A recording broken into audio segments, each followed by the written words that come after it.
针它不停在转动，滴答叮答叮答叮答，小雨它拍打着水花，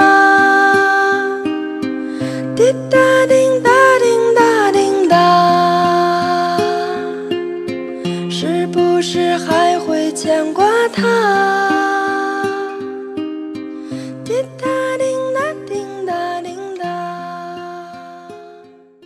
Welcome to King Silk Art. This is truly some of the most spectacular art that man has to offer. What you're seeing is this is all silk embroidered, and it comes from a province in China called Suzhou. And this art has been being done for over 2,000 years. There are families that were put there by the emperor to embroider his robes. What they do is they'll take all the silkworms, they put them in these baskets and feed them on mulberry leaves. Once the silkworms have matured, they spin into a cocoon.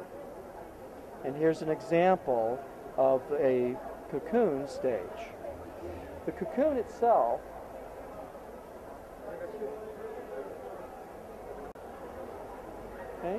and what they do with this is they'll take a vegetable dye, permeate the silk with the dye. So what you're looking at is an organic to an organic.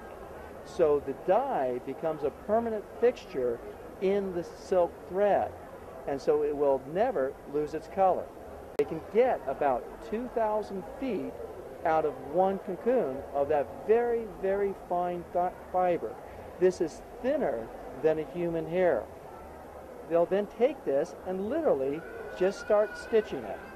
As part of it, the first thing they'll do is they'll split the thread down to a specific count of the thread itself. The thread starts with a total of 16 strands. Depending upon the quality of the piece, they will determine how many strands they use to actually do the work. Something like this, like a tiger for example, these top quality pieces will take anywhere from months to years to complete.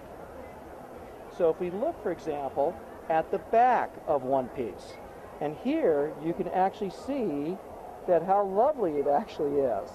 And if you were to rub your hands over it, you can actually feel the little knots.